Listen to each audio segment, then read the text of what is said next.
Olá, olá, sejam muito bem-vindos à live do Lab CNV. Meu nome é Felipe, eu sou amigo e parceiro da Fabi aqui no Lab. Hoje a gente vai conversar com a Renata Janones. Renata é uma querida.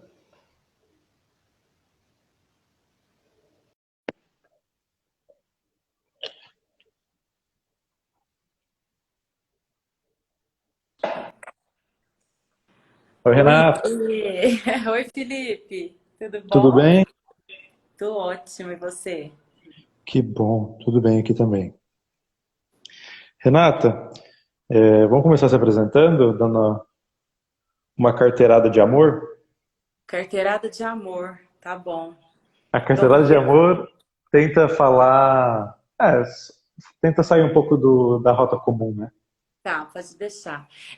Primeiro eu vou dizer que essa é a primeira live que eu faço, que eu participo, sem saber o tema, né, Felipe? Foi isso que a gente combinou, não foi? O que nós vamos Sim. conversar? Ah, vamos seguir o fluxo, vamos ver o que vai rolar, né? Você prometeu que ia fazer uma meditação antes. Você fez uma meditação?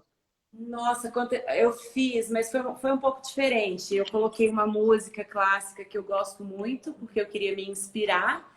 E aí eu lembrei uma coisa muito importante, que hoje faz 10 anos que eu tive alta, a gestação do meu filho mais velho, que vai fazer 10 anos, dia 29.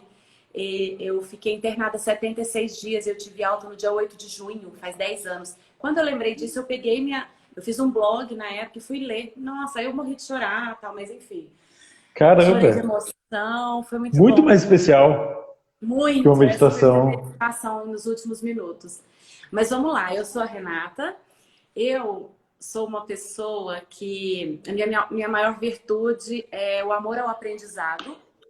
Eu já tinha consciência disso e recentemente fiz um teste de forças de caráter e veio em primeiro lugar.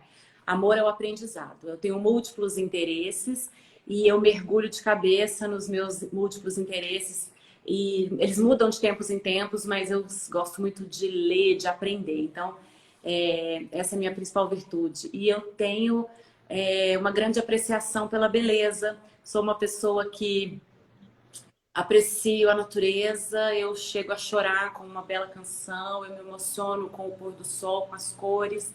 Então essa é também uma grande característica minha. Pelo que é E belo.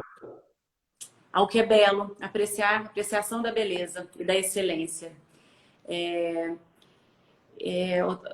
Que mais que eu posso dizer? Eu sou uma pessoa muito... Eu tenho bastante entusiasmo pela vida, tenho muita energia, sou uma pessoa que tem alegria de viver. E aí, para não fugir do senso comum, eu tenho que falar dos meus filhos, né? Sou mãe de três. A primeira eu perdi ainda no ventre, a Isabela, primeira bebê. E eu sou mãe do Kenzo, de quase 10, e da Maria Luísa, de 4 aninhos. E mãe da Bela, que é uma cadelinha de 15, que tá bem velhinha e doente. Bem, velhinha. E é isso. E uma gatinha que eu sou vó, que ela é do meu filho e eu sou a avó da gata. Entendi, ótimo. Eu conheci a Rê. Eu não vou conseguir me apresentar dessa forma, Rê. Você foi muito completa. Vou falhar nessa missão. Mas eu conheci a Rê porque a gente tem um grupo de prática toda quarta-feira e a gente foi se conectando por lá, né? Eu estava correndo aqui, antes da gente conversar, eu fui correr. Eu moro num espaço que dá para correr aqui. Uhum. E, e aí eu fui pensando sobre como a gente conhece há pouco tempo e como aquele espaço, falando de coisas profundas, fez a gente se conectar rápido, né? Sim. E aí, enfim, isso surge aqui para mim. Quem hoje você tá. Qual foi sua última conexão que você tá mais orgulhosa e feliz, assim? Essa pergunta veio agora, tá? Mas enfim. Qual é a conexão que você tem hoje, que foi a última que você fez, no espaço temporal mesmo, e que você está muito feliz com ela? Não, não necessariamente a pergunta não é fala um oi para minha irmã, Dani, que entrou aí agora. Não necessariamente, Felipe, é alguém que eu tenha conhecido, não é isso não, alguém com quem eu me conectei, né? Porque às vezes eu tenho amigos há 10 anos que eu sou amigo, assim, no sentido de que a gente sai junto, mas eu me conectei faz 2 meses. Ou não me conectei ainda com eles, né? Às vezes você conhece alguém há muito tempo que conexão é uma coisa que acontece poucas vezes na vida, eu acho. Sim, eu E, tive um casamento com quem eu acho que eu nunca me conectei. Olha, é, podemos ir por aí também. Eu gosto desse assunto. Como que você fica casada, né? E não se conecta? começou muito quente, Felipe, esse negócio aqui. Ai, ai, ai. Você que abriu essa porta. É, Que bom. Não, legal você falar isso, porque a gente se conhece num ambiente virtual. Eu e você, nunca nos encontramos fisicamente. Mas como o objetivo naquele grupo é a gente se conectar de verdade, a gente vai para uma profundidade que eu sinto que te conheço e quando eu te ver eu vou querer te abraçar, tomara que eu possa, sim, né, Felipe? sim, sim. Porque realmente a gente sente uma intimidade que às vezes a É, gente não tem com alguém que está ali no dia a dia com a gente, né? Então, podemos abordar essa seara da conexão mesmo, né? é uma série que me interessa muito, porque depois que eu tive uma conexão muito forte com alguém, eu senti que eu fico buscando isso em outras relações também, e aí eu não me contento mais com migalhas, né, de conexão. Eu já quero aquela conexão completa, aquela conexão com muita intimidade, aquela conexão que a gente conversa com o olhar. Uhum. Inclusive, a gente tá tendo conexão na verdade antes aqui, do Lab CNV, e é sempre uma tecla que a gente tem que bater. As pessoas entram achando que a gente vai falar sobre comunicação, e a gente tem que repetir que a gente está falando sobre conexão. Porque conexão eu já consegui pelo olhar, né? Ou seja, sem comunicação nenhuma, eu consegui me conectar com a pessoa. Uhum. E por isso que eu acho que é legal o laboratório, estava refletindo sobre isso, porque uma das formas mais legais de aprender a se conectar com as pessoas é se conectando com as pessoas, né? Então, lá no nosso grupo de prática, eu sinto que a gente fica exercitando esse espaço de o caminho dessa conexão, né? Como que ela acontece. E é por isso que eu fiquei pensando qual a minha última conexão que eu, que eu tive, que eu gosto muito e que eu quero cultivar. Por isso que eu fiz essa pergunta para você. Mas também me interessam as relações próximas que não têm conexão, né? Como, por exemplo, um casamento. O que falta nessa relação que você topou casar com a pessoa, convive com a pessoa, e mesmo assim você acha que está faltando alguma coisa, né? É que o que faz a gente se aproximar ou se apaixonar por uma pessoa é bem mais complexo. Às vezes, nós não estamos acostumados a nos conectar, infelizmente, né? E a gente vive uma vida na superficialidade, nas Uhum. relações superficiais. Mesmo as relações, às vezes, familiares, são superficiais, de execução de tarefas, cumprindo papéis e não conexões verdadeiras, né? E se eu não paro para olhar para isso, o meu casamento tinha algo que me incomodava muito, eu não estava feliz, eu estava sempre reclamando, mas eu ainda estava naquele estado egóico de olhar, eu não tinha clareza. Hoje eu tenho muito mais, e é claro que eu vou ter mais daqui para frente, porque a gente está sempre crescendo e aprendendo quando nós queremos, né, Felipe? Olhar, crescer e evoluir. Então, como eu Sim, quero, eu sei que daqui para frente vai estar sempre mais claro, né? Mas por que eu tô falando isso? Porque você falou, você estava naquela relação e mesmo assim eu escolhi estar naquela relação, mesmo sem. Hoje eu olho para trás e vejo que eu não me lembro quando que teve conexão, se teve conexão, mesmo tendo casamento, né? uhum. Sexo, filho e tal, mas assim, que conexão verdadeira é essa, né? Sexo não é conexão. Pode ser, Sim, né? Pode ser uma pode ser. conexão maravilhosa, mas não necessariamente é conexão, né? Sim. E aí você falou de uma coisa, Felipe, que eu acho que é mais gostoso da gente conversar.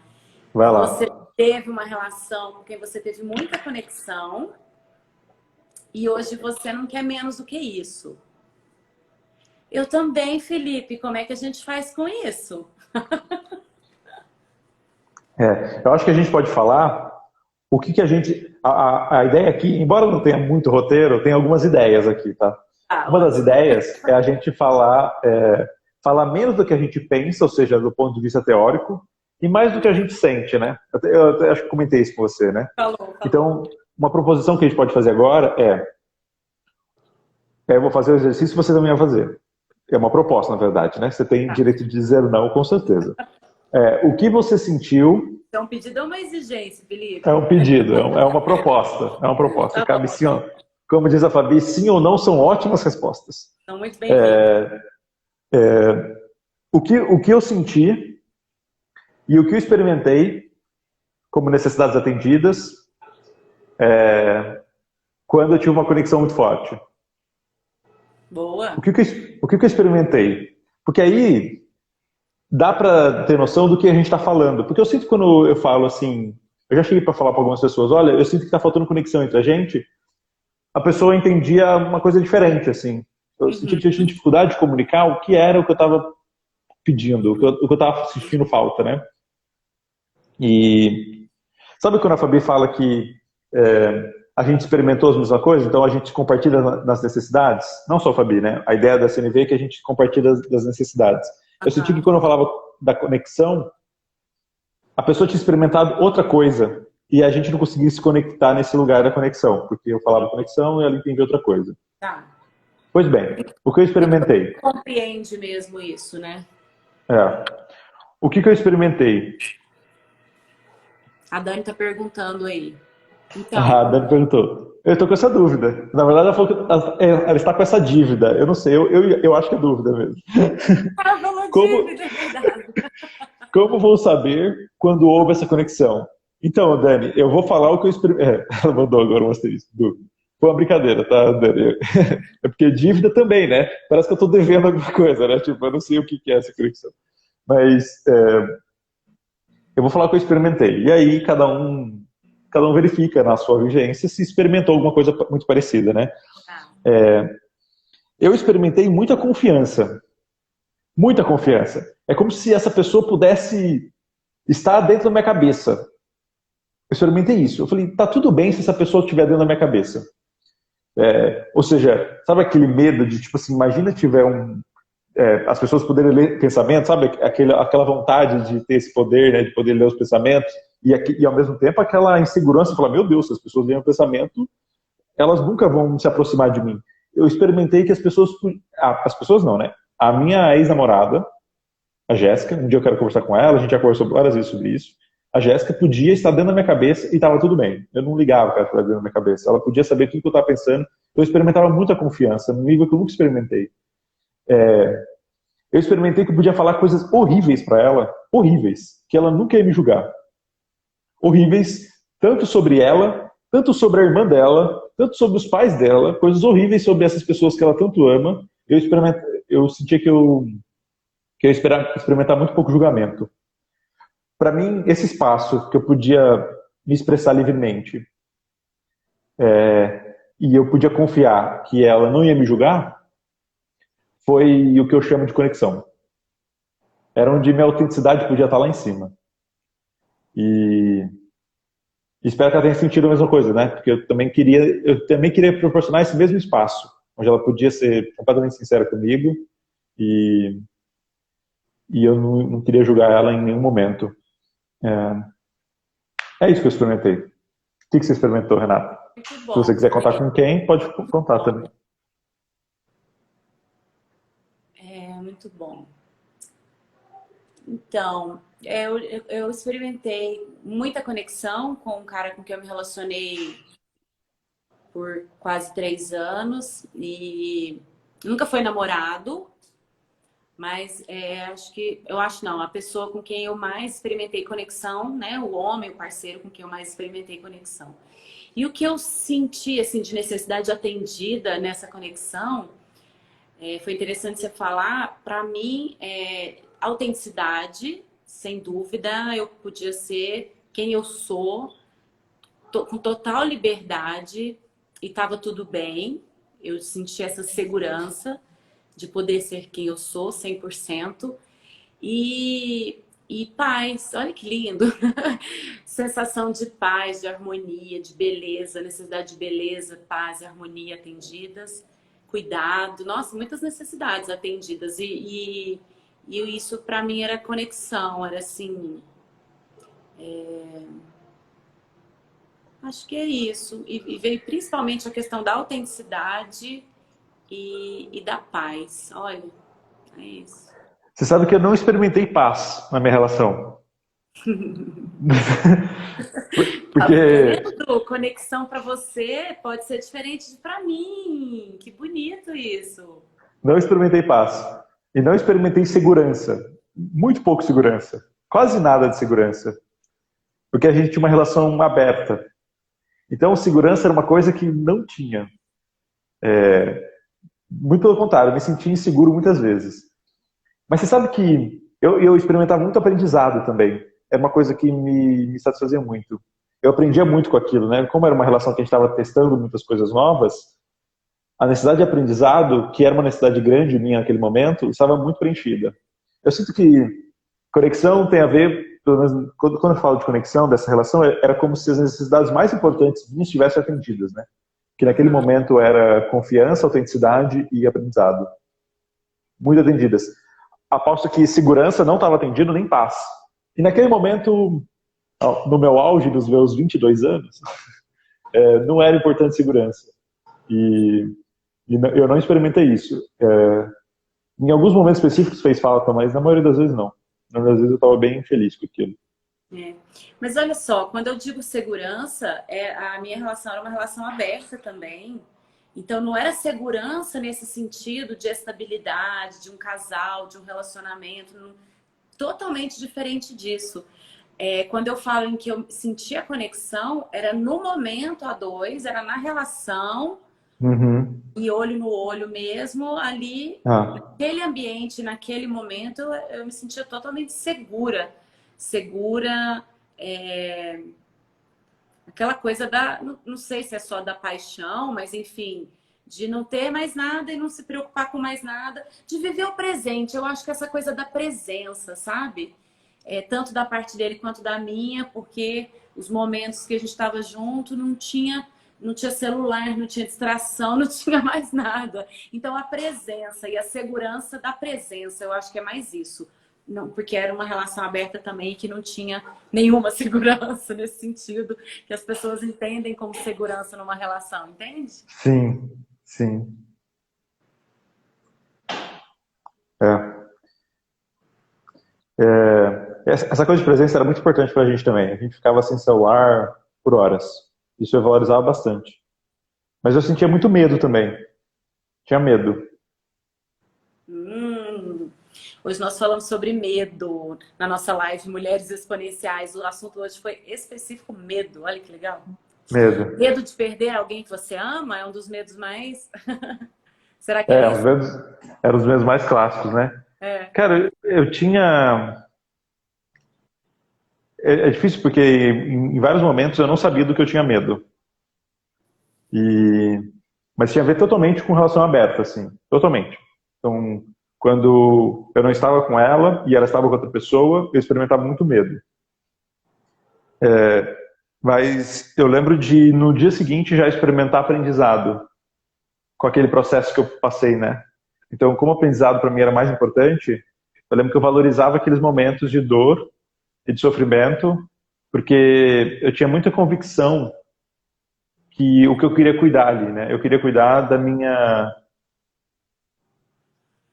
do meu desapego. É como se eu quisesse evoluir nesse sentido, né? E, e aí eu sabia que isso ia gerar sofrimento em mim. Então, para mim, eu experimentava medo e ao mesmo tempo muito aprendizado. Então, embora medo venha geralmente associado a a não satisfação de uma necessidade, né? Você está com medo porque para você é importante segurança.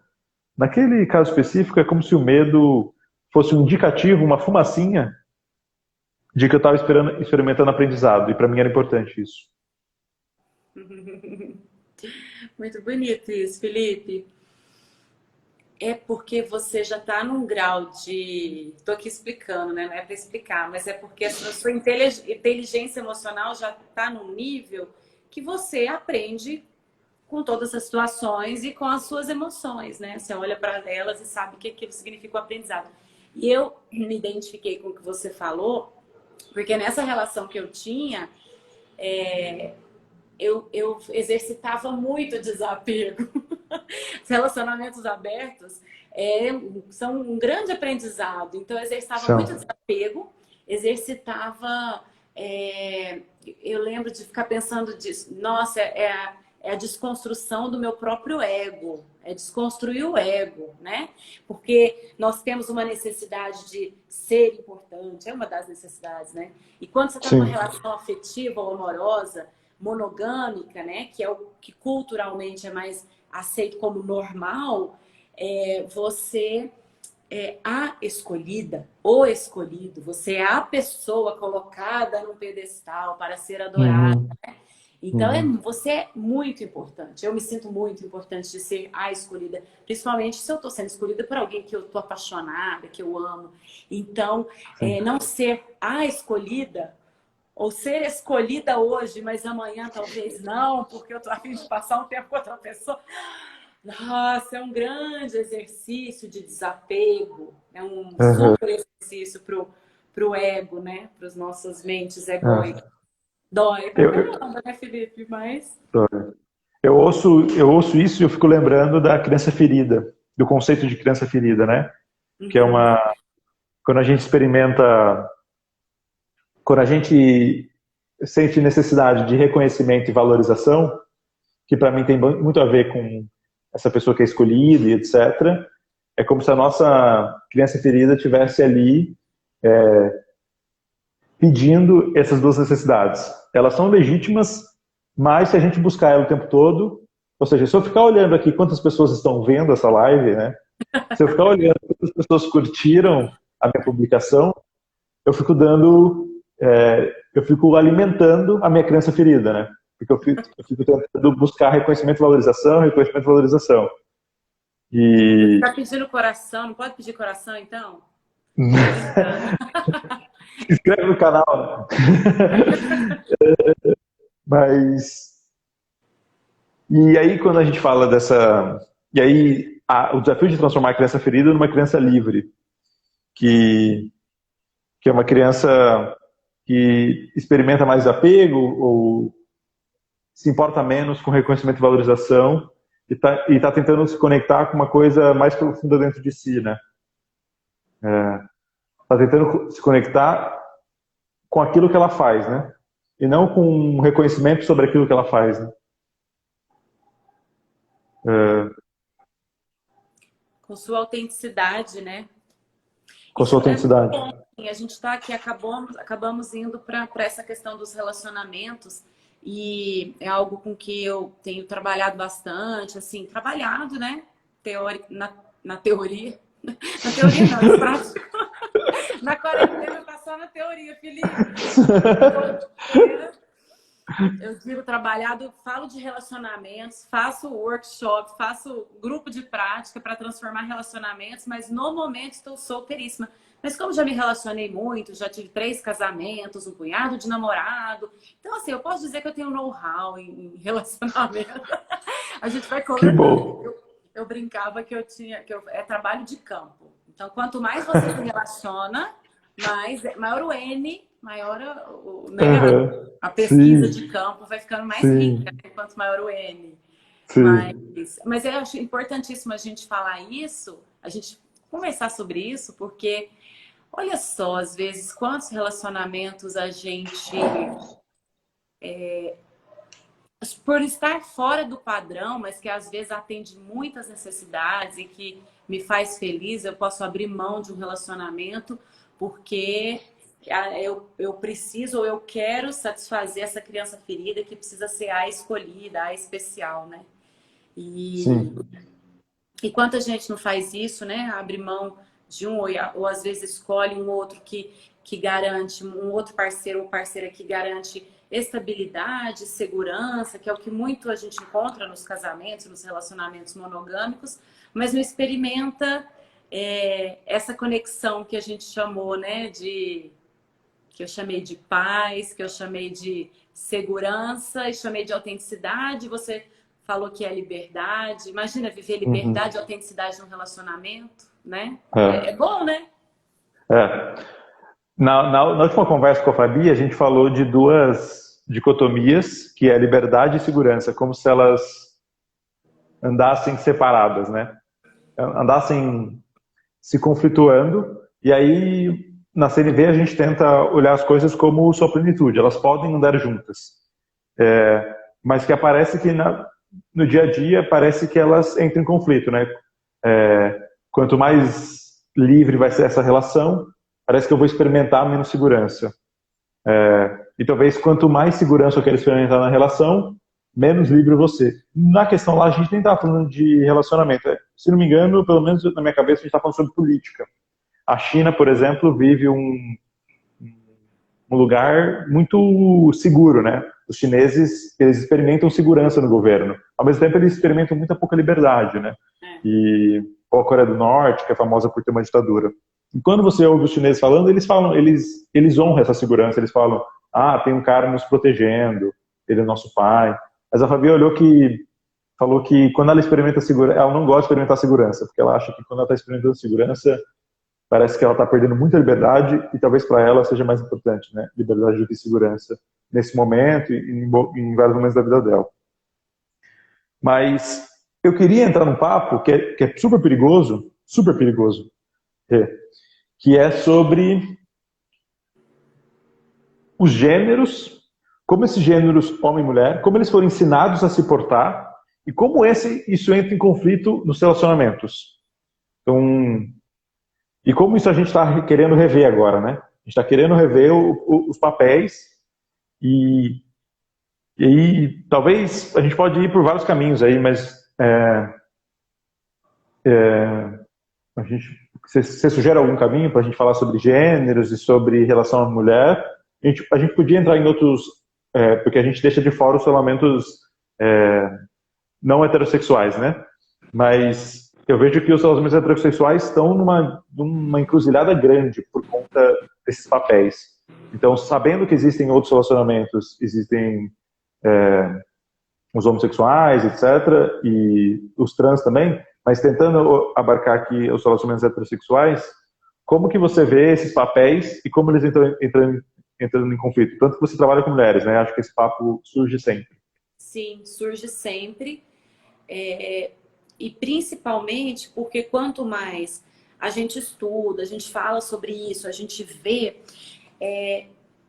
Eu falo a gente porque eu não tô falando de mim, tá? Eu tô falando realmente da gente, assim.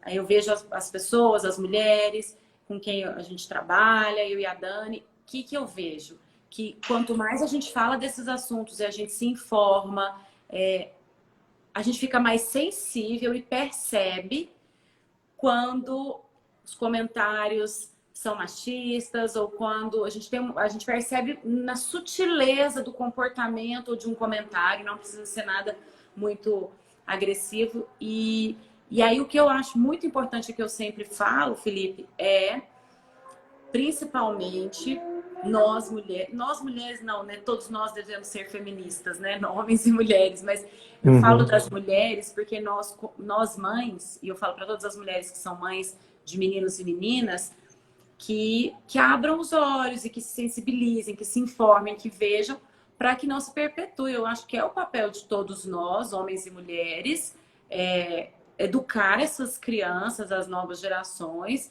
de uma maneira diferente, né? De uma maneira Sim. que permita mais equidade entre homens e mulheres. Então, não Até sei se faz uma porque, pergunta. não, é por aí mesmo. Até porque num sistema desigual, você não experimenta conexão de nenhuma forma, né? É completamente impossível experimentar conexão se você sente que essa relação tem poderes desiguais, né? Sim, sim, é o que a gente sempre fala, a Fabi fala do poder estrutural em várias esferas. Assim como com pais e filhos, é um pouco difícil porque existe uma hierarquia natural, né?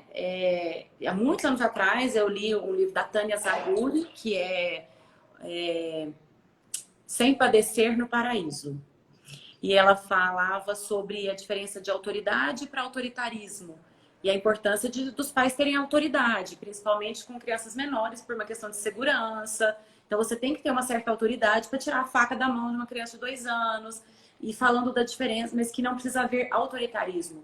Porque educar Uhum. com liberdade, permitir que o ser humano seja quem ele é, quem ele quer ser, permitir que ele seja autêntico. Então, é possível, mas percebe que, como você falou aí da questão da igualdade na relação, para que haja não violência, para que haja conexão. Na relação mãe-filho, pai-filho, não é sempre, mas assim, até uma certa idade, com filhos pequenos, existe uma autoridade.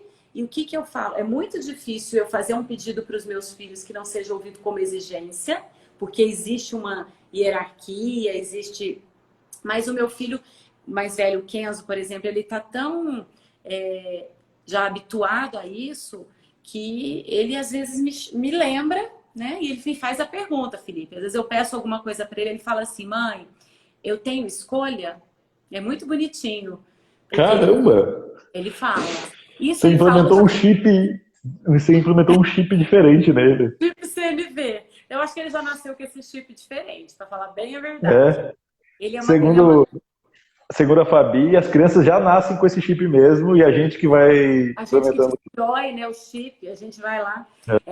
Ele é uma das pessoas mais empáticas que eu conheço. É lindo de ver, de observar como ele consegue oferecer empatia para as pessoas. E eu fiz esse pedido para ele o ano passado, não lembro exatamente, mas deve ter mais ou menos um ano, que eu parei na porta da escola e pedi se ele podia levar a irmã de 3 anos na sala de aula dela. Não tinha lugar para estacionar. Falei, você desce com a Malu, filho? Aí ele me olhou, porque ele podia ir sozinho, entrar na escola, né, na idade dele, mas ela petitinha tem que entregar na mão da professora. Aí eu falei, Sim. filho, você desce com a Malu, você leva ela na sala dela? Ele me olhou e falou assim, mãe, eu tenho escolha? Aí eu falei, opa, ufa, respirei fundo, né? Não violência é dar escolha, né? Uhum, Poder escolher. uhum. Aí eu respirei fundo e falei, sim, filho, você tem escolha. Né? Porque, poxa, realmente é a minha obrigação, eu sou mãe, não é obrigação dele, aos 8, 9 anos de idade, levar a irmã, enfim. E ele perguntou se ele tinha escolha. E ele é um menino que é super generoso, ele ajuda sempre. Mas nesse dia ele perguntou, mãe, eu tenho escolha? Eu falei assim, tem. Aí ele falou, eu não quero. Eu falei, tudo bem, filho. Aí ele desceu, eu parei um pouquinho mais longe, estacionei e desci com a Maria Luísa. Mas ele me ensina, porque ele me lembra o tempo todo. Então, mesmo nessa relação pais e filhos, é possível você dar liberdade e dar direito da pessoa ser autêntica, né? E tudo bem pra mim, sabe? Quando eu conto para algumas amigas, Felipe, algumas pessoas falam: nossa, mas você faz tudo por ele não pode te retribuir. Pode, e ele me retribui muito. Ele é um filho amoroso, ele é generoso, ele faz muitas coisas para me retribuir. Aham, Mas sim, não é uma relação de. Não é recompensa, né? A gente não está buscando essa relação de: olha, sim. eu cuido de você, eu sou sua mãe, eu te dou comida, eu te dou onde morar, e você, o mínimo que você pode fazer por mim é fazer, né? Então eu não quero essa relação, nem com meu filho. Quer dizer, muito menos com meu filho. Eu quero essa Principalmente, né? relação, né? Essa troca de recompensa, punição É, e, né? punição e recompensa, né? Que Eu, é quanto mais você vende, mais eu te pago. É, se você vai passa na prova, eu vou te dar um chocolate, eu vou te dar um carro, eu vou te dar um apartamento. Se você passa na faculdade, é o clássico sistema de punição e recompensa, que ele funciona muito bem, né, no mundo da empresarial e no mundo das criações, até certo ponto, até a página 2, porque ele não experimenta conexão, né? Então, nesse sistema a gente não consegue experimentar conexão. E, cara, fiquei fascinado por ele, assim, sério. Que caso Você bonito vai de contar. conhecer. Você vai no Terra Que, Luminos em julho? A gente vai poder ir para o Terra Luminos em julho ou a gente está não sei, cortado? Será não que sei, eu quero não ir? sei. Eu também queria, mas eu não sei. É, mas eu fiquei abismado porque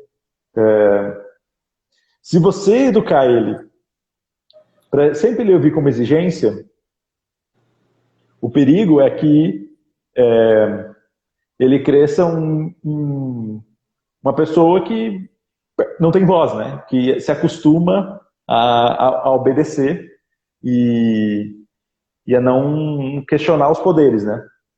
E que a gente costuma falar ou julgar como um bundão, né? Virou um banana, não fala nada para ninguém, fica quietinho, é o famoso soldado, Abaixa a e cabeça e obedece. que, quando ele vira numa posição de liderança, o opressor vira oprimido, né? Então, um soldado, quando vira general, ele vira o cara que oprime. Ele também vira, ele só troca de camiseta, mas ele continua no mesmo sistema, né? Uhum. E que beleza. Fico muito feliz. A esperança na humanidade. E uma outra, não, vou te contar uma outra, já que você curtiu, o ano passado eu busquei ele na escola, 2 dias, a professora me chamou na porta da sala de aula, a professora dele, na frente dele, o que eu achei desagradável, também desnecessário, e falou, olha, é a segunda vez que ele não traz tarefa de matemática, viu? Precisa ver o que está acontecendo, que ele não está fazendo a tarefa, não sei o quê. Aí eu achei constrangedor para ele, na frente, assim, não precisava, mas eu peguei e falei com ela assim, não, tudo bem, pode deixar. E aí nós fomos embora para casa, a escola é perto daqui de casa, a gente vem a pé, né? Eu busco as crianças a pé, a gente veio andando, eu falei, filho, por que você não fez a tarefa? E ele falou, não, mãe, eu esqueci. Eu falei, mas foi porque você esqueceu mesmo ou você não quis fazer? Não, mãe, é porque eu esqueci mesmo. Eu falei, filho, se você não quis fazer, se você falar para mim que isso não faz nenhum sentido para você, tudo bem, eu vou te apoiar. Até porque, Felipe, ele é bastante obediente, mesmo sem eu ser opressor, eu tentar, né, tento ser o menos opressora possível, mas ele é um menino obediente, muito certinho, muito inteligente, não tem dificuldade de aprendizado, vai bem na escola, enfim. E aí, se realmente ele falasse para mim, mãe, não quero fazer tarefa, eu aprendo o que eu tenho que aprender lá, para mim não faz sentido, eu ia dar maior apoio para ele. Eu falei isso para ele, contei. Aí ele falou, mãe, como assim? Se eu não fizer a tarefa, a professora não vai gostar. Eu falei, não, ela não vai gostar, a diretora também não, mas eu vou conversar com elas e eu tô te dizendo que eu vou te apoiar se isso não fizer sentido. Eu tô te dizendo que você pode não fazer a tarefa. Aí eu falei, você pode não seguir as regras. Falei uma coisa assim. Ah, não, foi assim. Você não precisa ser uma ovelhinha. Foi essa palavra que eu usei. Aí ele falou assim, mas eu sou uma ovelha, eu vivo num mundo cheio de regras. Ele falou isso. Aí eu falei assim, você tem toda a razão. Você vive num mundo cheio de regras. E o que eu estou te dizendo é que você pode desobedecer às regras. Estou te dando permissão para desobedecer às regras. Então foi uma outra conversa que a gente teve que foi muito rica, assim. E, E ele com e consciência do sistema opressor que ele vive, né? Eu vivo consciente, num, eu vivo num mundo cheio de regras. vivo num Sabe o mundo que eu cheio estava de ouvindo? O Pedro Cardoso falando. O Pedro Cardoso é o antigo Agostinho da grande regras. família. Ninguém conhece o Pedro Cardoso, mas todo mundo conhece o Agostinho. Mas eu ouço muito o que ele fala, ele é um cara bem legal. E ele fala que ele acha que o mundo, os países tratam as pessoas como, né?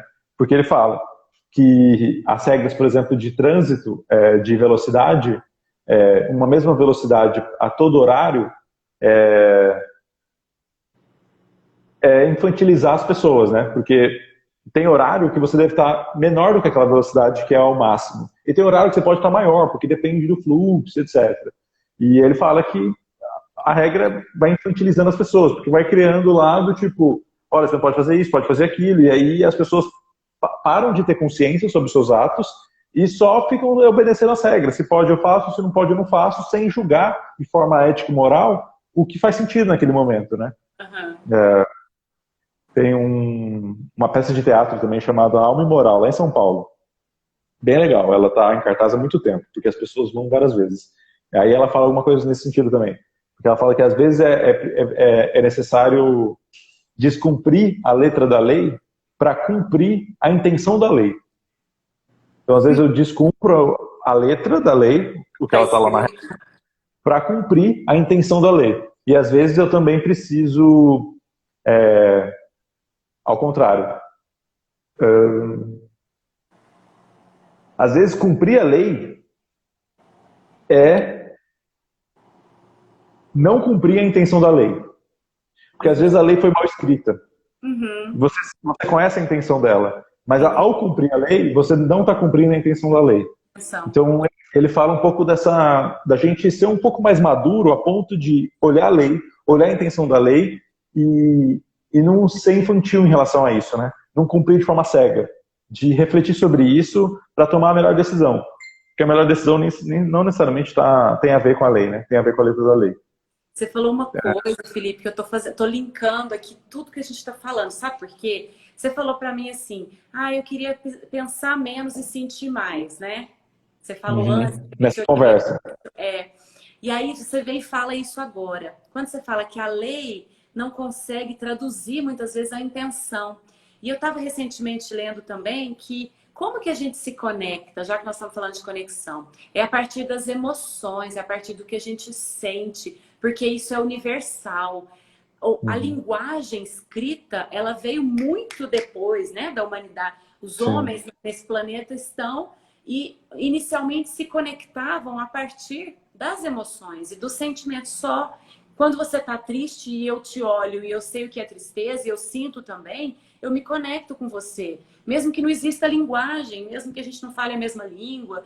Então, assim, a emoção veio, os sentimentos são muito mais primitivos do que a linguagem. E até hoje a linguagem, olha o exemplo que você deu aí, até hoje a linguagem não é capaz de expressar tudo. É muito, se a gente for pensar, é muito pobre, né? Pensar que um conjunto de letras, de palavras, são capazes de expressar toda a complexidade do sentimento, da emoção, né, do ser humano. Sim. Então, já que a gente está falando de conexão, é o que você falou lá no início, vamos sentir mais e pensar menos, né? Só que a gente pensa tanto, né, Felipe? A gente é tão mental, a gente é tão verbal, né? Que a gente... Agora eu vou falar de mim, não sou eu, não sou a gente, não sou eu. Tão mental, tão assim, que muitas vezes não para sentir, né? Eu também sou muito mental, muito lógico e não sei, eu acho que uma das formas de me desconectar um pouco da lógica é consumir arte. Acho que a arte tem esse papel de chegar onde a palavra não chega. Assim. Até a poesia que usa de forma que usa da palavra tenta chegar onde a palavra não chega, né? Sim. E imagem, som, aí essas outras artes também caminham por esse lugar que ninguém entende o que ele está falando, assim, ninguém consegue explicar o que ele está falando, mas consegue sentir o que ele está falando, o que ele está comunicando, né? Eu me conecto muito com a arte também. E uma outra maneira, por isso meditar é tão importante, tem várias formas de meditação, né? Você falou isso, eu tinha meditado antes, eu coloquei uma música do Bach, Johann Sebastian Bach, que ao mesmo tempo que é triste, é dramática e é muito, nossa, me toca muito profundamente. E eu queria te falar da meditação, porque eu acabei de falar assim, que às vezes eu penso tanto, sou tão mental que eu não paro para sentir. Semana passada, no outro grupo de prática, né, que eu tenho com as mulheres, a minha irmã, eu tinha falado, na correria não deu tempo de preparar. Eu falei, Dani, prepara uma meditação pra gente. E ela preparou, colocou uma meditação, uma música, com umas palavras, foi um pouco, assim, uns 10 minutos, né? E aí foi a hora do dia, eu tive um dia muito acelerado, com muitos afazeres, e foi a hora que eu realmente parei naquela meditação e eu entrei em contato com a minha tristeza. Eu tinha tido no dia anterior a notícia de que a minha cadelinha tá com câncer. Eu cheguei a comentar no grupo lá, no nosso grupo, né? E tinha tido essa notícia na quarta-feira à tarde, quando foi na quinta à noite, sem estar pensando ou lembrando daquilo, quando eu parei aqueles 10 minutos para uma meditação guiada, para só entrar em contato com o que estava dentro de mim, me veio uma tristeza gigante, eu comecei a chorar. E aí que eu percebi quanto que eu estava triste por aquela notícia, por esse momento, né? Mas aquilo que eu falei, às vezes é tanto aqui, ó, é tanta tarefa e tanta coisa na cabeça, que eu não paro para sentir. Olha isso.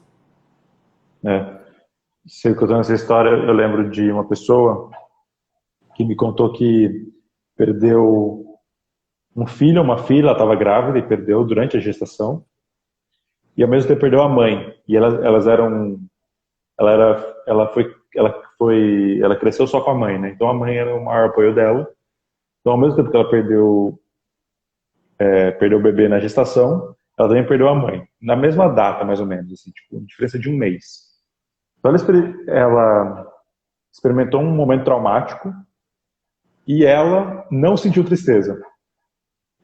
E aí ela começou a trabalhar, aí começou a trabalhar mais, começou a trabalhar mais, e depois de 2 anos, ela ficou sabendo que ela não experimentou tristeza, porque ela não se permitiu experimentar tristeza.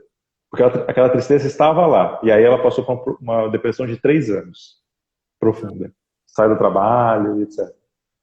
Aquela tristeza ficou engasgada durante 2 anos, porque ela ativou, acho que, o modo cérebro, né? E foi trabalhar muito, trabalhar muito. Módulo lóbulo frontal, né? Aqui na frente.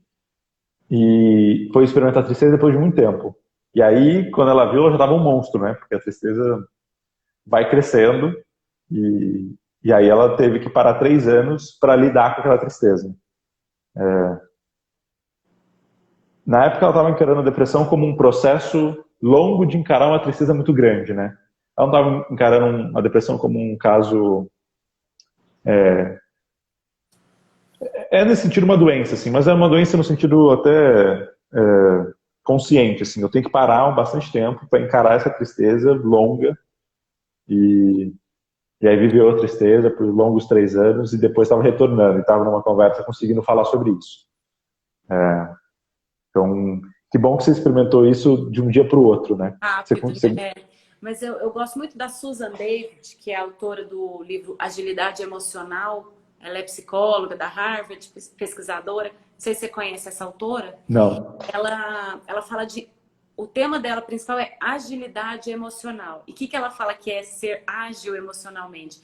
É justamente você acolher os seus sentimentos, tanto os agradáveis quanto os desagradáveis, acolher, lidar ali com eles e superar. Então, você olhar para a tristeza e atravessar a tristeza, né? É um rio. Você vai molhar o pé, mas você vai atravessar aquilo. E assim, a vergonha, assim, a inveja, assim, o medo, assim, a raiva e todas essas emoções que nos desafiam, né? Que nos fazem crescer.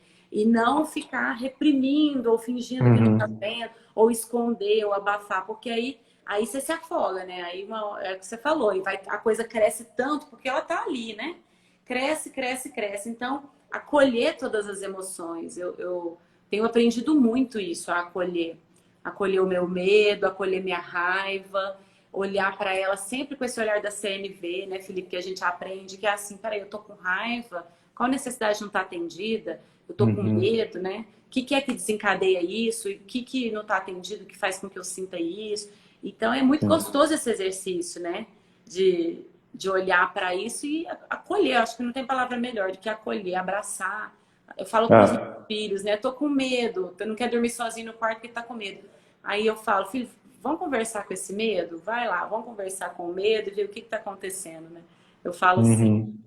É bom. Você sabe que isso volta para mim naquele papo da relação que a gente estava falando sobre experimentar conexão. A gente está dando vários loopings aqui. Tá, mas nas relações eu sentia que eu também fazia isso. Era uma agilidade emocional da relação.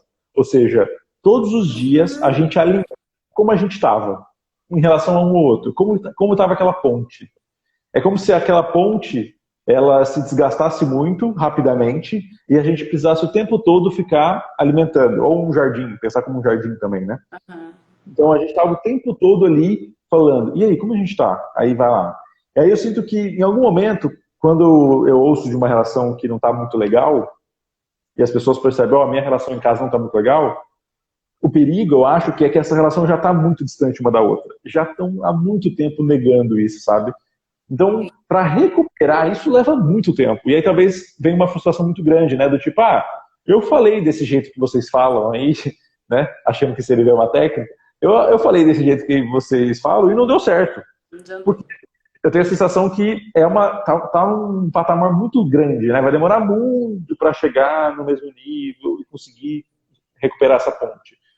Então eu sinto que o exercício que a gente fazia era nunca deixar descolar. Sempre estar ali conversando, para sempre estar na mesma... O Dominique fala que no Brasil é obrigatório todos os elevadores estarem escrito assim, verifique se o andar está no mesmo lugar que você. Porque antigamente não tinha muitos acidentes, mas tinha acidentes. E com essa lei, e tendo essa placa, diminuiu o número de acidentes. É claro que tinha poucos, mas já era muito. E aí é tipo Covid, mata 1%, mas mata muita gente, porque muita gente pega elevador. Aham. E assim por diante. E, e aí, ele fala que o tempo todo a gente precisa fazer essa mesma coisa. Vamos ver se a gente está no mesmo andar? O tempo todo a gente fica verificando se a gente está no mesmo andar, se a gente está no mesmo lugar. E eu sinto que a gente precisa fazer isso com a gente mesmo, né? Então, acho que essa agilidade emocional é com a gente mesmo, mas é também nas relações. É o tempo todo ficar verificando, checando como a gente está. O que você está sentindo sobre em relação a mim, etc. Era essa pergunta mesmo. Ela pergunta, como estamos? A pergunta que eu faço sempre é, como estamos? Como Que estamos? é, que é como estou e como você está junto aqui. Como estamos, né? E você falou uma coisa, eu ouvi hoje, inclusive, né, de, de uma amiga, que o casamento tá tão. É que você falou, às vezes a distância já tá tanto. E dá trabalho, gasta energia, principalmente quando a gente está começando, né, Felipe? Leva tempo, não vai, Sim, não é da noite para o dia que as coisas mudam. sim. E às vezes, ou eu não tenho mais energia para isso, porque às vezes o relacionamento está numa distância, numa desconexão tão enorme, como foi o meu Uhum, último casamento, que não tinha mais, né? E sim. às vezes essa desconexão, a distância é tanto, vai levar tanto, vai gastar tanto mais energia, e chega, eu já gastei a energia que eu tinha para essa relação. Às vezes chega num ponto que a gente não quer, não consegue, não tem paciência mais, não tem mais É. energia para aquilo, infelizmente, né? E aí quando você começa, às vezes desde o início diferente, pode ser um pouco mais fácil. Ou não, né? Que aí eu vou fazer aqui o advogado do diabo para criticar a nossa geração, pelo menos a minha geração, que a minha geração experimentou riqueza de um jeito mais fácil que as gerações anteriores. Riqueza no sentido bem, experimentou mais comida disponível, experimentou mais saúde disponível, experimentou mais educação, mais informação disponível. Então, ela teve que lutar um pouco menos, na média, né? Na média. Claro que teve gente que lutou um pouco mais, teve gente que lutou um pouco menos, mas na média, nós lutamos um pouco menos, nossas gerações lutou um pouco menos do que a geração passada para construir e para alcançar coisas. E nas relações, a gente não está conseguindo experimentar essa riqueza.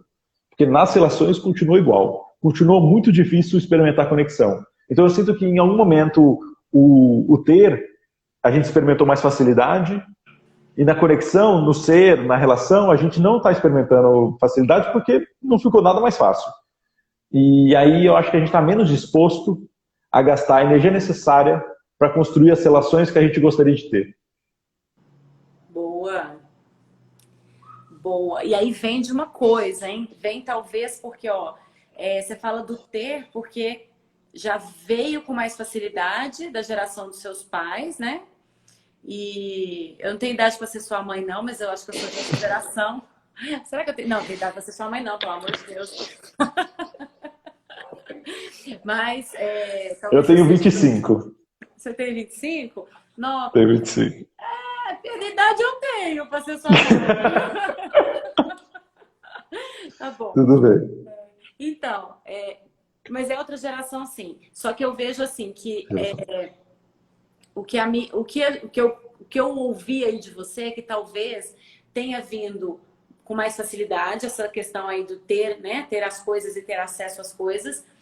Mas talvez o ser, nós não aprendemos. Eu não aprendi com os meus pais e você não aprendeu com os seus, entende? Sim, sim. Isso que a gente está experimentando aqui, de falar sobre conexão, de falar sobre o que faz sentido para mim, o quanto eu quero ser autêntica, o quanto eu quero experimentar liberdade ou segurança e eu poder escolher isso, isso é algo Uhum. que, né, nossos É. pais, seus pais não tiveram condição de nos oferecer. Então, Sim. o que eu espero, eu acredito, é que essa nova era que está se abrindo, esses portais, né, Felipe, que eu fico tão feliz de assistir isso.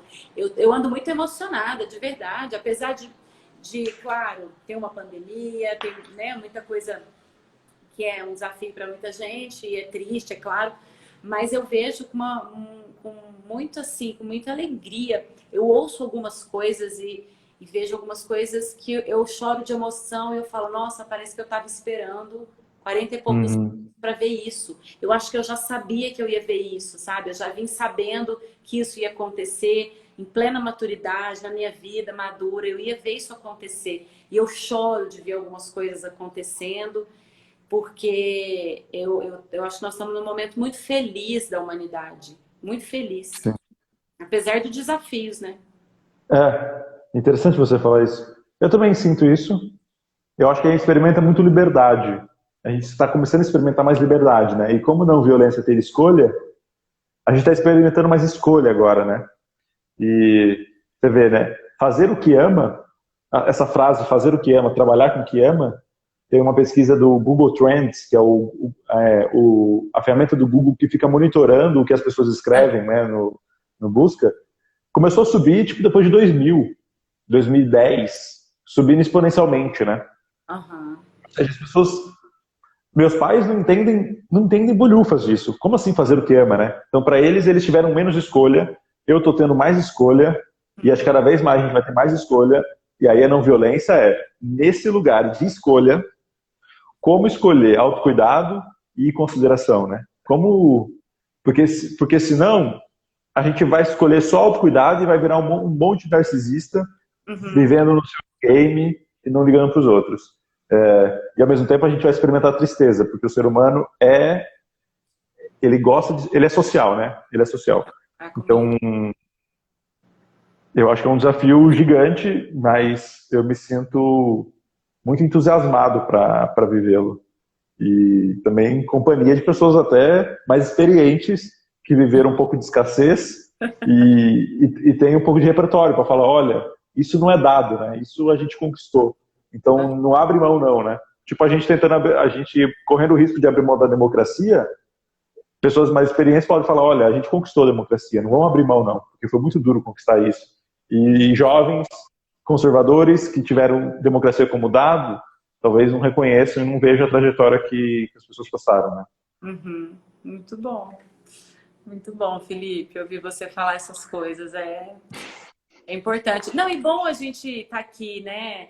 E com pessoas Sim, que se unem com esses ideais, porque independente da geração, independente o que a gente traz aqui, né, no coração, e você falou do autocuidado, o que eu percebo é que tem que começar pelo autocuidado, tem que começar com o eu.